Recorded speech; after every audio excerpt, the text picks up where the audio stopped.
Hello. मैं बोल रहा हूँ, काम हुआ क्या? मैंने तुमसे कहा था ना कि कल 10 बजे तक तुम्हारा काम हो जाएगा। और मेरी पेमेंट कहाँ है? पेमेंट मिल जाएगा तुम्हें। कितनी बार कहा मैंने तुमसे कि मुझे आधे पैसे एडवांस चाहिए और बाकी का काम खत्म होने के बाद। काम करो, पैसा तुम्हें मिल जाएगा। वो रखो तुम।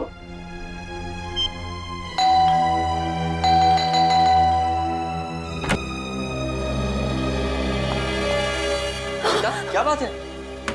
इतनी घबराई भी क्यों हो? कविता,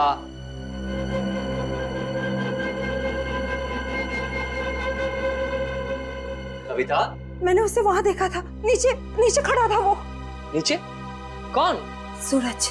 सूरज, तुमने अपनी दवाइयां ली? अमन, मैं बीमार नहीं हूँ। मैंने उसे नीचे देखा था।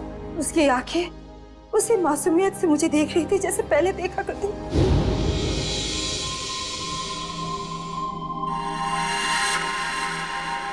सूरज, सूरज तुम वापस आ गए?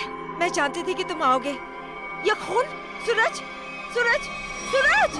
मैंने आवाज भी दी उसे। मेरे इन हाथों से उसे छूना चाहती थी, उसे आशीर्वाद देना चाहती थी, लेकिन जब तक मैं उसके पास पहुंची वो गायब हो गया। कविता, ये सब तुम्हारा वहम है। मैं जानती थी कि तुम यही कहोगे। मैं जानती थी आपको यकीन नहीं होगा। अरे आप ही क्या, कोई भी मेरा यकीन नहीं करेगा। लेकिन ये बात सिर्फ आज की नहीं है, पिछले कई दिनों से मैं देख रही हूँ। वहाँ देखिए, देखिए उस घर में। कविता, बस बस। अरे पिछले 1 साल से उस फ्लैट में कोई नहीं रहता है। ठीक है, आपको यकीन नहीं हो रहा है ना, तो आप 5 मिनट रुकिए। वो वहीं आएगा, उसी घर में जरूर आएगा, आपको जरूर दिखेगा वो। ओके, 5 मिनट ना? ठीक है, रुकते हैं 5 मिनट। देखो सूरज, कहाँ हो तुम?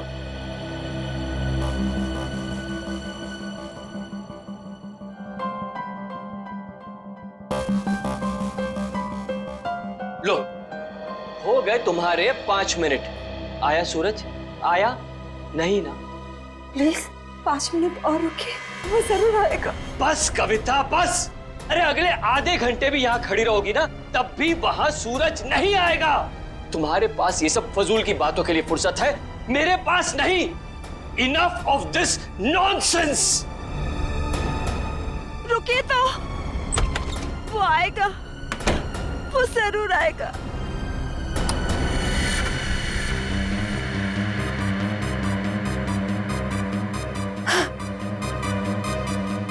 अमन, अमन जल्दी आइए। सूरज, वो देखिए सूरज।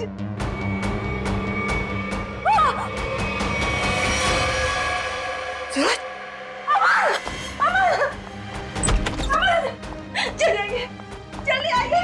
अरे अमन, सूरज गिर गया। कविता, आइए जल्दी, आइए। वो छत से गिर गया है, मैंने अपनी आंखों से देखा है। चलिए जल्दी। कविता क्या कर रही हो? अरे सबके सामने तमाशा मत करो प्लीज। अरे हमें सूरज को बचाना है। सूरज, सूरज! क्या हुआ मेम साहब? आप इस तरह चिल्ला क्यों रही हैं? कहाँ है सूरज? सूरज कहाँ गया? कौन सूरज मेम साहब? इस विंग में तो इस नाम के कोई भी साहब नहीं रहते। अमन, अमन मेरा यकीन करिए, सूरज को मैंने ऊपर बालकनी से गिरते हुए देखा था। यहीं गिरा था वो। देखो, यहाँ तो कोई भी नहीं है कोई दिख रहा है? नहीं ना? कविता क्या कर रही हो तुम? मेम साहब, जरूर आपने कोई बुरा सपना देखा होगा मेम साहब। नहीं, ना ही मैंने कोई सपना देखा है और ना ही मेरा ये कोई वहम है। मैंने उसे अपनी आंखों से देखा है, समझे तुम? कविता, बस करो तुम। मैं अब और बर्दाश्त नहीं कर सकता। आज तुम्हारे इस वहम को मैं दूर कर ही देता हूँ। ये इसी मनुष्य फ्लैट से तुमने सूरज को कूदते हुए देखा था ना? यही है ना वो फ्लैट? मैं सच कह रही हूँ अमन, मैं सच कह रही हूँ। मैंने अपनी आंखों से देखा है उसे गिरते हुए।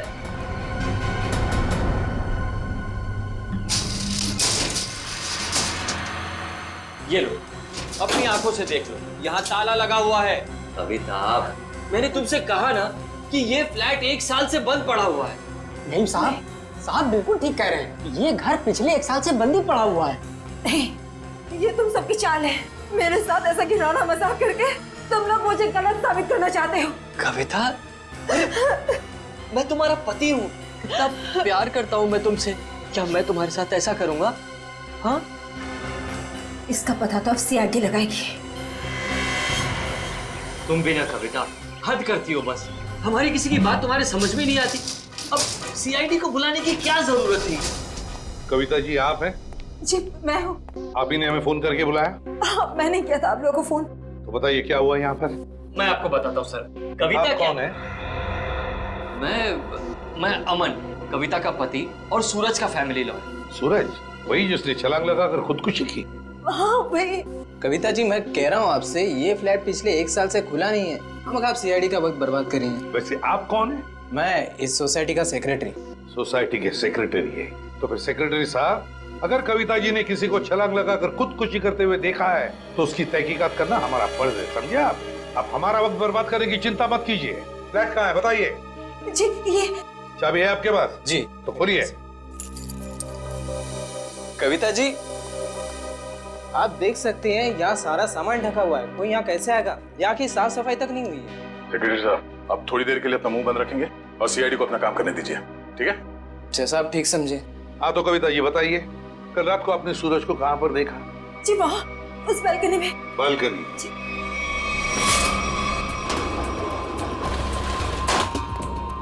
आइए बताइए, सूरज को कहाँ देखा था आपने? यहाँ खड़ा था। यहाँ पर? हाँ जी। और सर ये सब कल की बात नहीं, पिछले कई दिनों से मैं उसे यहाँ ही देख रही हूँ। पर कविता जी ये हो कैसे सकता है? ये फ्लैट को बाहर से ताला लगा हुआ था और ये फ्लैट 6ठे माले पर है। भले ये फ्लैट 6ठे माले पर हो या 7वें माले पर, लेकिन यहाँ पर कोई तो आया था जरूर। कल रात को यहाँ पर कोई था, समझे? पर ये आप इतनी यकीन के साथ कैसे कह सकते हैं? ये मैं नहीं कह रहा हूँ, इस रेलिंग पर जो धूल जमी हुई है ना, ये हमें बता रही है। पर ये हो कैसे सकता है? कोई तो आया था यहाँ पे बालकनी में। ये बालकनी की रेलिंग पे ये मिट्टी देख रहे हो? यहाँ पे मिट्टी साफ है। ऐसा लगता है कोई यहाँ पे था जिसने इस रेलिंग के साथ छेड़छाड़ की। अब आप लोगों को मेरी बात पर यकीन हुआ ना सर? देखा अमन, मैं सच कह रही थी। एक मिनट। अगर किसी ने यहाँ से खुदकुशी की होती तो उसकी लाश कहाँ है? और इतने ऊपर से कूदने के बाद जमीन पर गिरते ही उसका सर फटा होगा, खून निकला होगा। जमीन पर ना उसकी लाश मिली, ना जमीन से खून के निशान। और तो और वॉचमैन तो कुछ देखता। अब हम देख लेंगे और पता भी लगा लेंगे। देख, नीचे चलते हैं।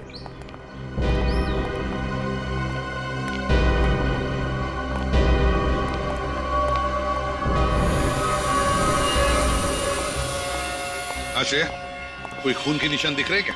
नहीं सर, अब तक तो यहाँ कुछ नहीं मिला है।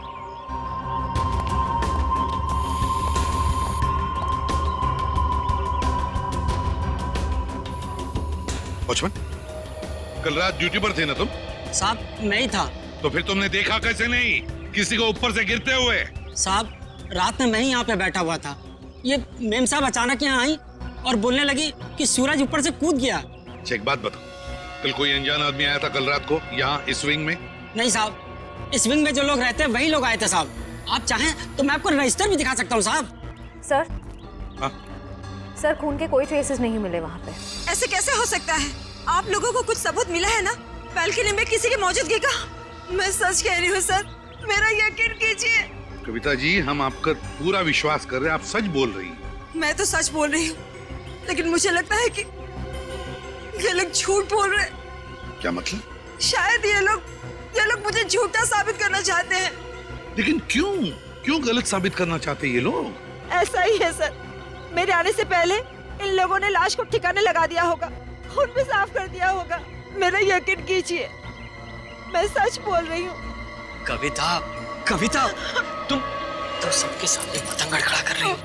एक मिनट सर, आप नहीं सर, मैं सच बोल रही हूँ। सर, आप मेरी पत्नी की बातों को ज्यादा गंभीरता से मत लीजिए। दरअसल उसका दिमागी इलाज चल रहा है। दिमागी इलाज चल रहा है? क्यों, किस लिए? उसे हेलुसिनेशंस होते हैं सर। उसे ऐसे लगता है जैसे सब लोग उसके खिलाफ हैं। और जिस सूरज की वो बात कर रही है ना, उसकी तो 1 साल पहले मौत हो चुकी है। सूरज की मौत 1 साल पहले हुई थी? जी। अच्छा, और फिर भी इस बात का तो नजरअंदाज नहीं कर सकते ना कि आपकी पत्नी कविता ने किसी को ऊपर से छलांग लगाकर खुदकुशी करते हुए देखा है। एक बात बताइए, सूरज की मौत हुई कैसे थी? सर सूरज ने फ्लैट से कूदकर आत्महत्या कर ली थी। वैसे आप कौन है? मैं सूरज का चचेरा भाई प्रतीक और ये मेरी पत्नी नताशा। एक बात बताइए, सूरज ने आत्महत्या क्यों की? सर सूरज को अपने पिता से बहुत लगाव था और उनकी मौत के बाद उसके पास जिंदा रहने का कोई मकसद ही नहीं बचा था। कविता जी, एक बात बताइए, क्या आपने 1 साल पहले सूरज को कूदते हुए देखा था अपने घर से? तभी मैं इस शहर में नहीं थी सर। मेरे वापस आने के बाद मुझे बताया गया था, लेकिन मुझे यकीन ही नहीं हुआ। माँ बाप की मौत हर बच्चों के लिए बहुत बड़ा सदमा होती है, लेकिन इसका मतलब ये नहीं है कि आप अपनी जिंदगी का अंत ही कर दो। सर, मैं पूरे यकीन के साथ कह सकती हूँ कि सूरज जिंदा था। पिछले कई दिनों से मैं उसे देख रही थी। कविता, सर आप यकीन कीजिए सर। बस करो, तुम्हारी तबीयत ठीक नहीं है। हाँ? चलो घर चलो, तुम्हारे आराम का वक्त हो गया। अमन, मैं सच क्या है? एक्सक्यूज मी सर, सर, चलो चलो चलो चलो मेरे साथ, चलो। अमन, मैं सच बोल रही। सर कविता आंटी को सूरज की मौत का बहुत गहरा सदमा लगा है, इसलिए उसके कूदने का दृश्य उनकी आंखों के सामने बार बार आता रहता है। सर कविता आंटी की अपनी कोई संतान थी नहीं और वो सूरज को अपने बेटे समान मानती थी। सूरज को हॉस्पिटल कौन ले गया था? मैं, नताशा और अमन अंकल, हम तीनों मिलकर लेकर गए। सर मैं भी था। आप? शेखर, सूरज के पिता का बचपन का दोस्त। कौन से हॉस्पिटल ले गए थे सूरज को? Sir city hospital. City hospital. देख, सूरज की मौत 1 साल पहले हुई है, तो पता लगाना पड़ेगा कि लोकल पुलिस स्टेशन का कौन सा ऑफिसर उस केस को देखता था और फिर उसे लेकर सिटी हॉस्पिटल जाना पड़ेगा। 16 दिसंबर 2012 की रात थी जब सूरज को इस हॉस्पिटल में लाया गया था। काफी नाजुक हालत थी उसकी, कंधा टूट गया था उसका, सर पे भी गहरी चोट आई थी। लग नहीं रहा था कि वो बचेगा। लग नहीं रहा था? बिल्डिंग से कूद के उसकी मौत हो गई थी ना? मौत? नहीं सर, इस हॉस्पिटल के डॉक्टर इतने काबिल थे, उन्होंने उसको बचा लिया था। क्या सूरज जिंदा है? नहीं सर, वो मर चुका है। अरे अभी अभी तो तुम कह रहे थे कि डॉक्टरों ने उसे बचा लिया था। सर वो बच गया था और उसके जीने की पूरी तमन्ना खत्म हो चुकी थी। हॉस्पिटल से ऑपरेशन के 3 दिन बाद ही वो हॉस्पिटल से भाग गया और फिर ओडाला के ब्रिज से जाकर उसने आत्महत्या कर ली। ओडाला ब्रिज? मतलब सूरज की मौत बिल्डिंग से कूदने से नहीं, ओडाला ब्रिज से कूदने से हुई है। मगर सर सूरज के घर वालों ने हमसे झूठ क्यों कहा? क्या उसका तो पता हम लोग लगा ही लेंगे। पहले जरा उस डॉक्टर से मिलते हैं जिसने सूरज की जान बचाई थी। सूरज का ऑपरेशन डॉक्टर रेणुका ने ही किया था। डॉक्टर रेणुका? जरा बुलाइए उन्हें। पर अब डॉक्टर रेणुका इस हॉस्पिटल में काम नहीं करती हैं। काम नहीं करती? क्या मतलब? सर जिस दिन सूरज हॉस्पिटल से भाग गया था उस दिन डॉक्टर रेणुका भी हॉस्पिटल में आखिरी बार ही दिखी थी। सर हो सकता है डॉक्टर रेणुका ने ही मदद की हो सूरज की हॉस्पिटल से भागने में, क्योंकि इतनी गहरी चोट लगने के बाद कोई आदमी अकेले तो भाग नहीं सकता। ठीक है। जब सूरज का ऑपरेशन हो रहा था तो आप भी थी ना ऑपरेशन थिएटर में? हाँ सर, सूरज का बच पाना तो लगभग असंभव था, मगर डॉक्टर रेणुका ने तो कमाल कर दिखाया। उन्होंने सूरज की जान बचा ली। हॉस्पिटल में सब लोगों ने उनकी तारीफ भी की थी। जब सूरज इतना घायल था तो वो हॉस्पिटल से भागा कैसे? आपके हॉस्पिटल की सिक्योरिटी ठीक नहीं लगता है? पता नहीं सर कैसे भाग गया। डॉक्टर रेणुका ने तो उन्हें नींद का इंजेक्शन भी दिया था। लगभग 3 घंटे तक तो उन्हें होश ही नहीं आना चाहिए था। ठीक है, आप जरा हमें रेणुका जी के सारे डिटेल्स दीजिए, सारे रिकॉर्ड्स। ओके ओके सर, मैं अभी लेकर आती हूँ। रेडी? पता करो उस रात सिक्योरिटी में कौन था, लेके आओ। सचिन आप इनके साथ होडाला ब्रिज जाओ, देखो कहां से छलांग मारी थी उस सूरज ने। सर आइए। आदे? नहीं अभी तो मैं हॉस्पिटल में ही हूँ। हाँ कुछ हैरत अंगेज चीजें पता चली है, मिलके बताता हूँ मैं। Okay okay bye. सर उस रात ये वॉचमैन ड्यूटी पे था। एक घायल आदमी हॉस्पिटल से भाग गया है? ड्यूटी पे सोते हो क्या? साहब मैंने उसे रोकने की पूरी कोशिश की थी, लेकिन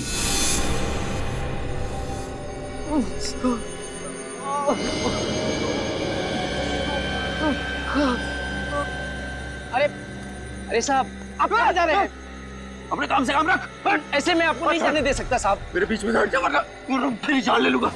और साहब ये कहाँ से उठाया आपने? नहीं मैं आपको नहीं जाने दे सकता। ये देखिए साहब, उस चोट का निशान आज तक है। सूरज ने होडाला ब्रिज से कूद के आत्महत्या की और ये बात उसके घर वालों ने हमसे छुपाई है। कोई तो ऐसा राज है जिस पर वो लोग पर्दा डालने की कोशिश कर रहे हैं। क्या सूरज की मौत बिल्डिंग से कूदने से नहीं बल्कि होराला ब्रिज से छलांग लगाने से हुई थी? और इतनी बड़ी बात तुम लोगों ने मुझसे क्यों छुपाई? सिर्फ आप ही से नहीं कविता जी, इतनी बड़ी बात सीआईडी से भी छुपाई गई है। कानून से कोई बात तब छुपाई जाती है जब जुर्म के ऊपर पर्दा डालने की कोशिश की जा रही हो। हा? वो ये बात हमने कविता से इसलिए छुपाई थी, हम नहीं चाहते थे कि कविता सूरज के वापस लौटने की झूठी उम्मीद में जिए। जी हाँ सर, मौत बिल्डिंग से कूदकर हुई हो या फिर होडाला ब्रिज से छलांग लगाकर, सच तो ये है कि सूरज अब कभी भी लौटकर वापस हमारी जिंदगी में नहीं है। माना सूरज ने होडाला ब्रिज से नीचे छलांग लगाई, मगर किसी को उसकी लाश मिली? हा? तो आप लोग इतने यकीन के साथ कैसे कह सकते हैं कि सूरज मर चुका है? मैं जानती थी कि सूरज जिंदा है और वो वापस जरूर आएगा। हे भगवान, तेरा लाख लाख शुक्र है, वो वापस आएगा। इसीलिए हमने ये बात कविता से छुपाई, क्योंकि हम नहीं चाहते थे कि ये सूरज की वापसी की झूठी आस में बंधी रहे। अब आपने इसे सब कुछ सच सच बताकर इस बेचारे की बची कुची जिंदगी में भी जहर घोल दिया। तुम मेरे पति नहीं हो, दुश्मन है दुश्मन। तुमसे मेरी खुशी देखी नहीं जाती, मेरा सुख तुमसे बर्दाश्त नहीं होता। बोलो, क्यों छुपाया था मुझसे? हमें छोड़ेंगे। कविता जी संभालिए। छोड़िए छोड़िए। अब तो खुश है ना आप लोग हमारे घर में झगड़ा लगाकर? आपके घर के झगड़े से ज्यादा जरूरी फिलहाल हमें यह जानना है सूरज जिंदा है या नहीं, और अगर वो जिंदा नहीं है तो फिर कौन है वो आदमी जो नकली सूरज बनकर ये खेल खेल रहा है? अच्छा, ये है डॉक्टर रेणुका, इसने बचाया सूरज को। हाँ सर, इनके घर पे पूछताछ करने पे इनके नौकर ने बताया कि हॉस्पिटल की नौकरी छोड़ने के 1 हफ्ते बाद ये सिंगापुर चली गई थी। हॉस्पिटल से नौकरी छोड़ने के बाद ये सिंगापुर चली गई, तो फिर कभी न कभी तो वापस आती होगी। नहीं सर, वापस आना तो दूर की बात है, इन्होंने एक फोन तक नहीं किया। अरे, एक फोन तक नहीं किया? बड़ी अजीब बात है। कोई अपना घर नौकर पर सौंप जाता है तो कभी न कभी फोन करके पूछताछ तो करता है घर की हालत के बारे में। हाँ सर, पर इन्होंने ऐसा बिल्कुल नहीं किया। और सर, नौकरों की पगार हर महीने सीधे उनके अकाउंट्स में डाल दी जाती है, वो भी कैश। नहीं नहीं नहीं नहीं, कुछ और ही चक्कर है, कुछ और ही चक्कर है ये। सर ये धीरज, इन्होंने सूरज को होडाला ब्रिज से कूदते हुए देखा था 1 साल। क्या तुम्हें पूरा यकीन है कि वो सूरज ही था? जी सर, पुलिस ने उस वक्त उसकी फोटो दिखाई थी, वही सूरज था। क्या यही था वो? हैं? जी सर, यही सूरज था। अगर तुमने सूरज को ब्रिज से कूदते हुए देखा तो तुमने उसे बचाने की कोशिश क्यों नहीं की? रोका क्यों नहीं उसे? सर, मुझे नहीं मालूम था कि ये कूदने वाला है। मैंने समझा कि बस यूं ही टहलने के लिए आया होगा। जब तक मैं कुछ समझ पाता, इन्होंने वहां से छलांग लगा दी। कब हुआ ये? सर, रात तकरीबन 1 बजे की। रात के 1 बजे? तो क्या मैं पूछ सकता हूँ कि रात के 1 बजे आप वहां क्या कर रहे थे होडाला ब्रिज पर? सर, वो क्या है ना कि मैं एक लेखक हूँ। जब कभी कहानी लिखते लिखते अटक जाता हूँ तो वहाँ टहलने के लिए निकल पड़ता हूँ, इस उम्मीद से कि शायद कोई नई प्रेरणा मिल जाए। लेकिन जब से ये हादसा हुआ है ना सर, मैंने उस ब्रिज पे जाना बंद कर दिया है। वैसे आप लिखते क्या है? सर, मैं उपन्यास लिखता हूँ, नोवेल्स। ठीक है धीरज, थैंक यू वेरी मच, तुम जा सकते हो। अगर जरूरत पड़े तो हम तुम्हें फिर से बुला लेंगे।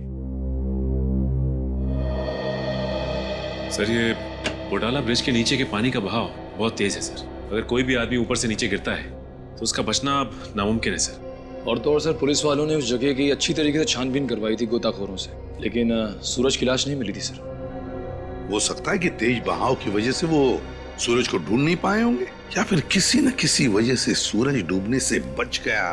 सर, अगर ये सूरज बच गया है तो सिर्फ कविता जी को क्यों दिखाई देता है? अमन जी या बाकी लोगों को क्यों नहीं? वही तो, अगर ये बच गए तो सिर्फ कविता को ही कैसे दिखता है, और किसी को क्यों नहीं दिखता? नहीं नहीं नहीं नहीं नहीं नहीं, कुछ ना कुछ तो गड़बड़ जरूर है, क्योंकि अगर ये बच गया तो सबके सामने क्यों नहीं आता है? सर, शायद ये कविता जी का कोई वहम है। नहीं नहीं नहीं निखिल, ये कोई वहम नहीं है, कोई वहम नहीं है। अगर ये कविता जी का वहम होता तो वे सूरज की घर की बालकनी के रेलिंग पर जो धूल जमा हुई थी उसमें से इतना सा हिस्सा ही साफ कैसे मिला हमको? इतना सा हिस्सा साफ कैसे मिला? उसका एक ही मतलब है कि कोई ना कोई तो था सूरज के घर में, कोई ना कोई तो गया था सूरज के घर में जिसे कविता ने देख लिया। मगर कौन गया था सूरज के घर में? है कौन ये? इसका पता तो लगाना ही पड़ेगा।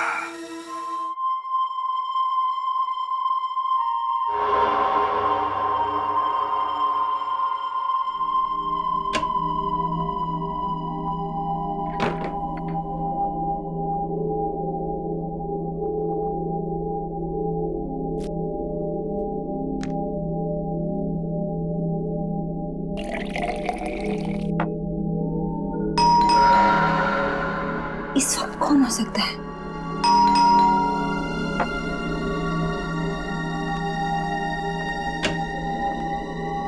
कौन है?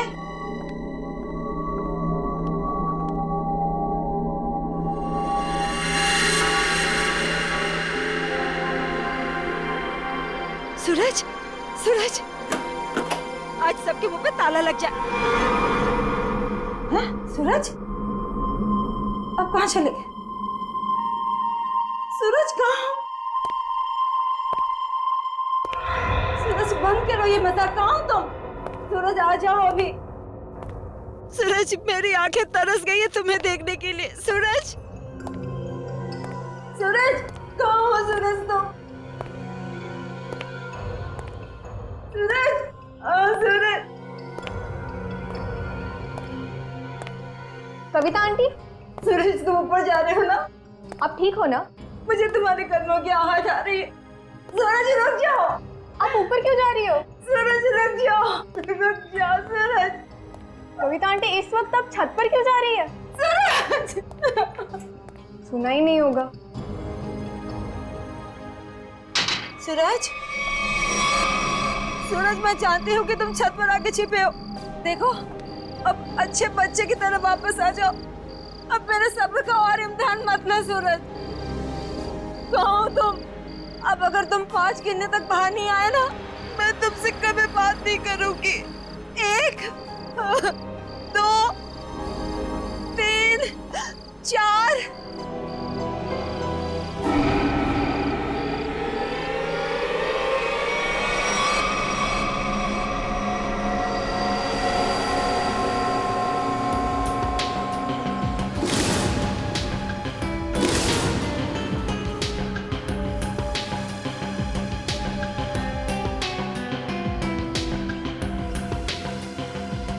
तुम इस विंग के वॉचमैन हो ना?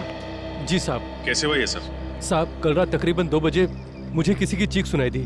देखा तो कविता मैम साहब लहूलुहान जमीन पर पड़ी हुई थी। सर, मैं सोच भी नहीं सकता था कि सूरज के गम में कविता आत्महत्या। पता नहीं आजकल के लोग इतना कमजोर क्यों हो गए। दुख बर्दाश्त करने की किसी में भी शक्ति नहीं रही। सर, सही है, देखिए।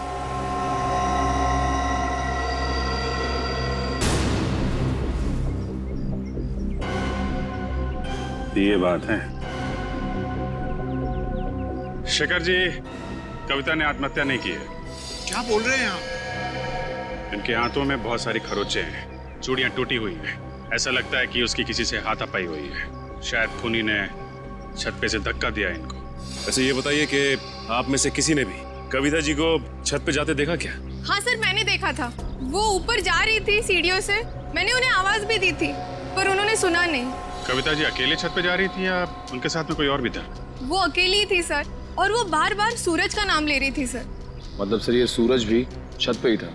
हो सकता है, या फिर वो आदमी जो सूरज बनने का नाटक कर रहा है। ये अमन जी नहीं दिखाई दे रहे? कहाँ है वो? पता नहीं जी, सुबह से उसका नंबर ट्राई कर रहा हूँ लेकिन फोन ऑफ है। सर, वो घर पे भी नहीं है। शायद ऑफिस में हो। ऑफिस के नंबर पे डायल करके देख, कहाँ है वो? कल रात कोई अनजान आदमी आया था यहाँ पे? नहीं साहब, मैंने किसी को नहीं देखा। सो रहे थे क्या?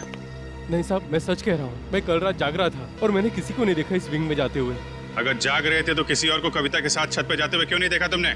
मुझे तो ये भी नहीं पता साहब कि कविता मैम छत पे कैसे चली गई। छत का दरवाजा हमेशा बंद रहता है। चाबी किसके पास रहती है? चाबी मेरे पास रहती है साहब। लाओ चाबी लो। सर, ये देखिए, चाबी में चिकनाहट है। चिकना तो है। साबुन। लगता है किसी ने साबुन पे चाबी का निशान लिया है और डुप्लीकेट चाबी बनाई है। नहीं साहब, मैंने किसी को चाबी नहीं दी थी साहब। तुमने कुछ नहीं किया, लेकिन लापरवाही तो की है ना तुमने।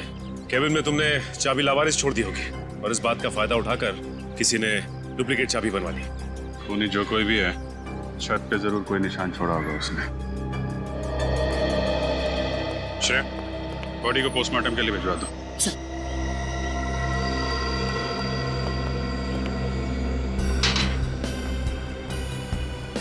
यहां से गिरी है।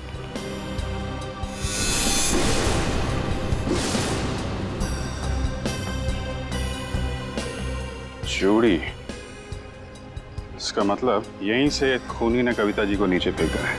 यहीं पे हाथापाई हुई होगी और खूनी ने कविता को यहां से फेंक दिया है। ये देखिए सर, जूते के निशान। जरा नाप के देखो। इसका मतलब खूनी 10 या 11 नंबर के जूते पहनता होगा। लेकिन सर ये भी तो हो सकता है कि ये जूता खूनी का ना हो और किसी ऐसे आदमी का हो जो इस बिल्डिंग में रह रहा हो। सचिन वॉचमैन बता रहा था ना, दरवाजे पे ताला लगा रहता है और उस चाबी पे भी साबुन लगा हुआ है। इसका मतलब खूनी ने डुप्लीकेट चाबी बनाई है। ये निशान खूनी का ही होगा।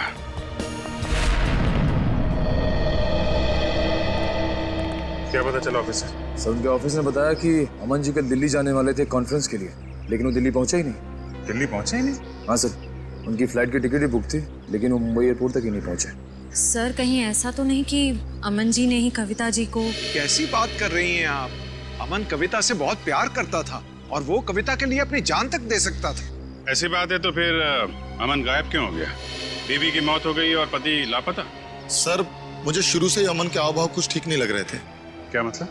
सर, अमन जी शुरू से ही हमारे परिवार के वकील रह चुके हैं। सूरज के माता पिता की मौत के बाद उन्होंने कभी किसी को बताया ही नहीं कि जायदाद का बंटवारा कैसे होगा। सर मुझे लगता है अमन के दिल में खोट है, वो खुद ही सारी जायदाद हड़पना चाहता है। और हो सकता है कविता आंटी को सूरज बन के डराने के खेल में उन्हीं का हाथ हो। खैर अमन इसमें शामिल है कि नहीं ये तो हम लोग पता लगा ही लेंगे, लेकिन ये बात तय है कि ये सारा खेल जायदाद की वजह से ही रचा जा रहा है। सूरज अगर बिल्डिंग में आया था तो आसपास जरूर किसी ने देखा होगा। हाँ सर, सामने पान की दुकान है सर। अरे भाई सुनो। आइए साहब, 4 पान लगा देता हूँ। मैडम के लिए मीठा पान, चेरी वाला। अरे नहीं, पान बाद में खाएंगे, थोड़ी बात कर लेते हैं पहले। हाँ जी, कहिए। अच्छा ये बताइए कि आपकी दुकान कितने बजे तक खुली रहती है? सुबह 9 से रात के 11 बजे तक। क्या आपने इस आदमी को कल इस इलाके में देखा था? अरे आप लोग तो ऐसे बातें कर रहे हैं जैसे आप लोग सीआईडी वाले हैं। ठीक पहचाना आपने? अरे आप तो सचमुच में सीआईडी वाले हैं। देखा था इसको? जी साहब, कल रात को इस आदमी को देखा था। ठीक से याद है तुम्हें? कोई धोखा तो नहीं हो रहा? जी साहब, मेरी नजर 6x6 की है, कभी धोखा नहीं खाती। मतलब सर सूरज जिंदा है? इसका मतलब वो जो जूतों के निशान हमें बिल्डिंग की छत पे मिले थे वो सूरज के थे और उससे नहीं कविता को मारा है। मतलब सर ये जुर्म अमन और सूरज दोनों मिलके कर रहे हैं। ये भी तो हो सकता है कि कविता जी का खून सूरज ने किया और अमन को जबरदस्ती ले गया अपने साथ। लेकिन सर कविता जी तो सूरज के लिए उनकी माँ की तरह थी, फिर उन्होंने कविता जी को छत से क्यों गिराया? साहब, क्या इस आदमी ने किसी को छत से धक्का दे दिया? शायद किसी का खून किया है इसने। और कुछ जानते हो इस आदमी के बारे में? जी साहब, इसने अपनी कार गलत जगह पार्क की थी। टोइंग वाला आया और कार उठा के लेके चला गया। कहाँ पे पार्क की थी गाड़ी? वहाँ साहब, वहाँ खड़ी थी। XYZ 040925। पता लगा किसके नाम पे रजिस्टर्ड है ये कार? अच्छा वो सर इस सूरज का ठिकाना मिल गया, वरना ये आदमी तो अपनी टो हुई गाड़ी लेने भी नहीं आया। और आता भी कैसे? चोरी की गाड़ी जो थी, एक एक कदम फूक फूक के रख रहा है ये सूरज। हाँ सर, और छुपने के लिए भी उसने एक ऐसा ठिकाना चुना जो एक NRI का। हाँ, एक NRI का, एक ऐसा आदमी जो महीनों तक अपनी घर की हालत देखने के लिए आता तक नहीं। यहाँ पे ताला लगा हुआ है। खोल दो।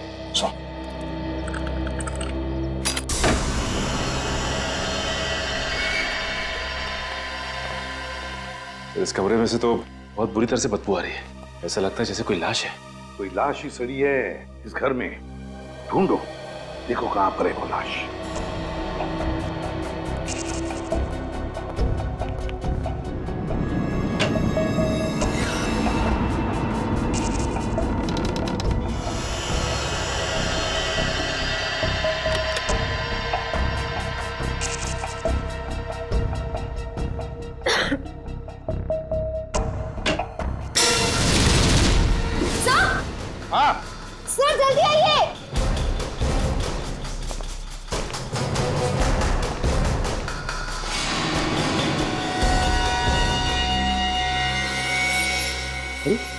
तो रेणुका है, यही है ना वो डॉक्टर जिसने सूरज पर इलाज किया था? हाँ सर, ये रेणुका ही है। लेकिन सर इसके नौकर ने तो बताया था कि रेणुका सिंगापुर गई। जरूर रेणुका ने झूठ कहा था अपने नौकर को कि वो सिंगापुर जा रही है। बिल्कुल पतला सा था, और जिस तरह से बदबू आ रही है, जिस तरह से ये लाश सड़ी है, लगता है 2-3 दिन तो हुए हैं इस खून को। सर ये देखिए, उसके हाथ पे भी निशान है। वो इधर भी। मगर सर ये निशान इस चीज का हो सकता है। ये निशान लगता है किसी रस्सी वस्सी से होते हैं ना निशान, खींचते वक्त वैसे लगते हैं ये निशान। ढूंढो जरा इस कमरे में, जो भी चीज है, जिस चीज से ये निशान बना है, यही कहीं मिलना चाहिए।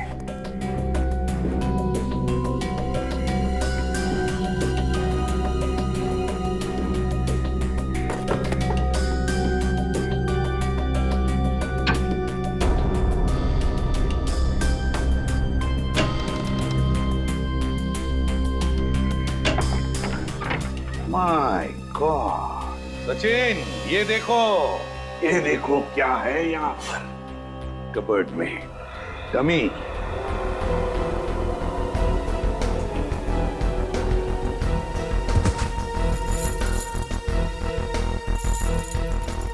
कैरबिनेर और रस्सी भी। सचिन, लगता है रेणुका के हाथ पर जो निशान है ना, शायद इस रस्सी की वजह से ही है, खींचते हुए। ये देखो ऐसे। हाँ सर, लेकिन सर ये सारी की सारी चीजें इस घर में क्या कर रही हैं? क्योंकि ये सब चीजें तो शूटिंग में इस्तेमाल की जाती है, हार्नेस बांधने के लिए। याद है सचिन, सूरज के घर की बालकनी की रेलिंग पर बहुत सारी धूल जमी हुई थी, लेकिन एक जगह पर इतना सा हिस्सा साफ था। जरूर इस रस्सी की वजह से ही होगी वो जगह साफ। मतलब सर ये सूरज का बालकनी से कूदना कविता जी का वहम नहीं था, बल्कि रेणुका और सूरज दोनों की मिलीजुली साजिश थी। बिल्कुल सचिन, ऐसा ही होगा। हुआ ये कि सूरज जब अपने घर में आया तो कविता ने उसे सामने से देख लिया। फिर सूरज और रेणुका ने मिलकर इस डमी को अपने बालकनी से नीचे फेंक दिया। तब कविता को शायद ऐसे लगा कि सूरज अपनी बालकनी से कूद पड़ा, तो वो अपने पति के साथ नीचे दौड़ कर आई, और यहाँ सूरज और रेणुका इस डमी को ऊपर खींचने लगी इस रस्सी से, और इसीलिए खींचने की कोशिश में रस्सी के जख्म के निशान रेणुका के दोनों हाथों पर आ गए। मगर सर ये सारा का सारा प्लान रेणुका और सूरज का था। एक बात समझ में नहीं आई, ऐसी क्या मजबूरी आई सूरज के सामने कि उसे रेणुका को मारना पड़ा? शायद रेणुका सूरज को ब्लैकमेल कर रही थी। Double game. काम करो, इस रेणुका के सारे फोन रिकॉर्ड्स चेक करो, सारे फोन रिकॉर्ड्स, और साथ में ये भी पता लगाओ कि ये डमी, ये कैरबिनेर और ये रस्सी कहां से खरीदे गए थे। पता चलेगा इस पूरे प्लान के पीछे किसका हाथ है, किसका दिमाग है।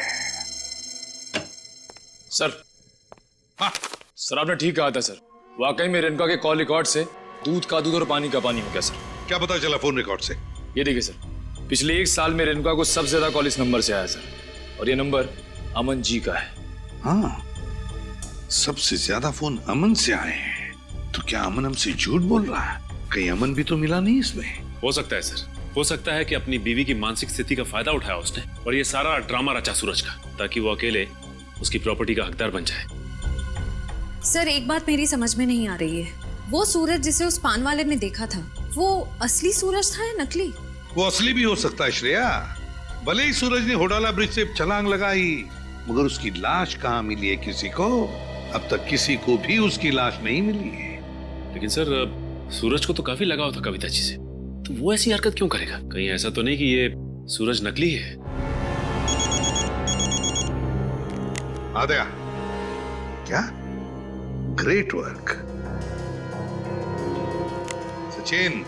पता चल गया उस दुकान का जहां से वो डमी खरीदा गया था। अब पता चलेगा कि असली सूरज कौन था और नकली सूरज कौन। सर हीरोइन की वीक्स तो मैं आपको 20 तरह की भिजवा सकता हूँ सर। आप सुनिए तो सर, पर आपकी एक्ट्रेस इतनी सनकी है, उसे एक भी वीक पसंद नहीं आता सर। हाँ ठीक है, भिजवा तो दूंगा, पर हाँ हर वीक का 1500 रुपया लगेगा डिपॉजिट के तौर पर। मंजूर है? Okay sir. क्या भाई साहब, मेरे लायक भी कोई विग है क्या? क्यों नहीं सर, एक मिनट। हाँ सर, आपकी पर्सनैलिटी को देख के ये विग जचेगा सर। नहीं, मेरे हिसाब से इनके ऊपर ये विग सूट करेगी, और मेरे ऊपर ये वाली, और फ्रेडी तुम्हारे ऊपर ये थोड़े लंबे बाल चाहिए ना, इनके ऊपर ये वाला जचेगा। सर ये कैसा मजाक है? मजाक नहीं, हम लोग सीआईडी से हैं। सीआईडी? जी हाँ। कौन आया था इनमें से आपके पास? नहीं सर, कोई नहीं आया था सर। ध्यान से देखो, हो सकता है इनमें से कोई आदमी ये डमी लेने आया हो। हाँ सर, ये डमी तो वो आदमी किराए पर लेकर गया था सर, और वापस आ ही नहीं सर। कौन था वो आदमी? सर एक मिनट, मैं देख के बताता हूँ। मिल गया, धीरज नाम था उसका सर। सर उस आदमी का नाम भी तो धीरज था ना, जिसने सूरज को ब्रिज से कूदते हुए देखा था। अच्छा भाई साहब, ये उस आदमी के चेहरे पे कोई कटा हुआ निशान था क्या? हाँ सर, ऐसा ही कटा हुआ निशान था सर। तो ये धीरज भी शामिल है इस षड्यंत्र में, अमन और रेणुका के साथ। रेडी, पता लगाओ इस धीरज का मोबाइल इस वक्त कहाँ पे है। अरे वो पिक्चर देखी है मैंने यार, बहुत घटिया है। अरे क्या बात कर रहा है यार, वो पिक्चर इतनी घटिया कैसे हो सकती है? भाई उसका डायरेक्टर जाना माना है, और गाने जबरदस्त, एकदम जबरदस्त हैं। कानून के गाने भी बहुत जबरदस्त होते हैं। कानून के गाने? आप लोग अरे अभी गाना शुरू नहीं किया, कहाँ जा रहे हो? अरे सुनो तो। अरे अब सीधे सीधे बता बताता हूँ। सूरज के ब्रिज से गिरने की मैंने मनगढ़ंत कहानी सुनाई थी। क्यों बनाई थी? क्योंकि मुझे इस काम के लिए 1 लाख रुपए दिए गए थे। 1 लाख रुपए? किसने दिए थे? उसका नाम है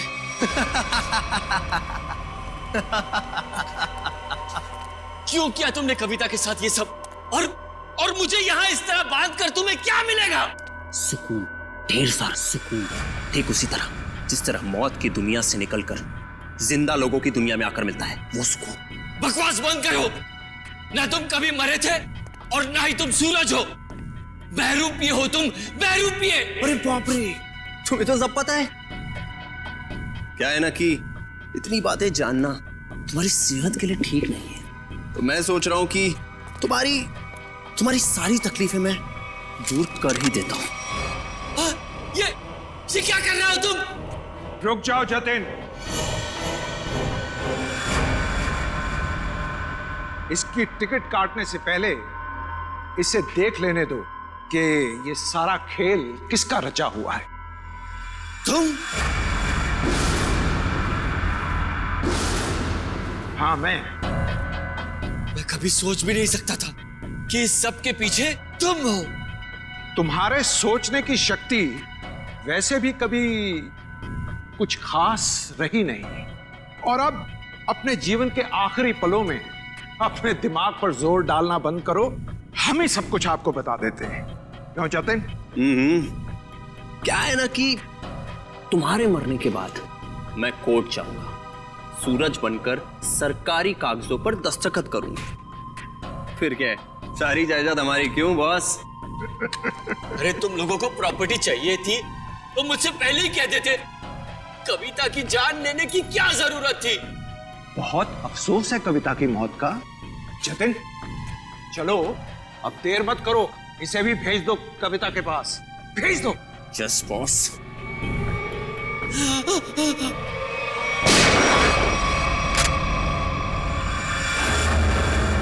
सब कुछ सुन लिया हम लोगों ने। अगर बाकी मुजरिम भी आप लोगों की तरह अपना जुर्म अपने आप कबूल कर लें तो सीआईडी का काम काफी आसान हो जाएगा। क्यों शेखर जी, आपका क्या कहना है? अरे रे रे रे रे, इतने भयानक मुजरिम को इतने आसानी से नहीं भागने देंगे हम लोग। क्यों किया ये सब? सूरज को उसके पिता से बहुत लगाव था, और उसकी मौत के बाद उसके जीवन में कोई रुचि नहीं रह गई थी। उसके दिमाग में आत्महत्या करने के ख्याल पनपने लगे। इसलिए तुमने सोचा कि सूरज को तो प्रॉपर्टी में कोई इंटरेस्ट है नहीं, तो क्यों ना बहती गंगा में हाथ धो लिया जाए, उसकी प्रॉपर्टी हथिया ली जाए। हाँ, इसलिए जब पहली बार सूरज ने बिल्डिंग से कूदकर आत्महत्या करने की कोशिश की तो तुरंत मैं उसे हॉस्पिटल लेकर गया ताकि किसी तरह से भी उसकी जान बच जाए और वो अपनी सारी दौलत मेरे नाम कर दे। और जैसे ही रेणुका को पता चला कि करोड़ों रुपए तुम्हारे हाथ लग गए तो उसने अपना हिस्सा मांगना शुरू कर दिया तुमसे। हाँ, लेकिन गड़बड़ तब हुई जब वो दोबारा हॉस्पिटल से भाग गया। मैंने और रेणुका ने बहुत ढूंढा उसे और तब हमने देखा कि सूरज, सूरज नहीं, सूरज मेरा पीछा मत करो, मेरे पीछे मत आओ, मेरा मर जाना है, ठीक है? नहीं, मुझे दोबारा बचाने की कोशिश मत करो। नहीं सूरज, ऐसा बर्ताव मत करो। किसी एक आदमी चले जाने से जिंदगी खत्म नहीं हो जाती। वो मेरे पापा थे। पापा, तुम लोग क्या समझोगे मेरे पापा के बारे में? नहीं सूरज, नहीं नहीं नहीं, मुझे छोड़ दो। मुझे अगर तुम दोनों में से किसी ने भी कूदने से रोका तो मैं अपनी जान ले लूंगा, मैं अपनी जान ले लूंगा, मैं अपना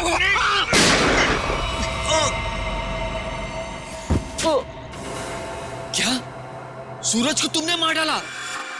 जानबूझकर नहीं मारा, गलती से गोली चल गई थी और फिर उसकी लाश को हमने नीमवाड़ी के जंगल में दफना दी। और फिर धीरज को तुमने अपना झूठा गवाह बना लिया ताकि कानून को गुमराह कर सको। हाँ, और जब हमें जतिन मिला जो सूरज का हम शक्ल था तो मुझे ऐसा लगा कि शायद कुदरत यही चाहती है कि मैं करोड़ों का मालिक बनूं, वरना ऐसा संयोग क्यों होता? कुछ संयोग इसलिए होते हैं कि ताकि अपराधियों को उनके किए हुए की सजा मिल सके। तुम दोनों फांसी की तैयारी करो, फांसी होगी तुमको, फांसी।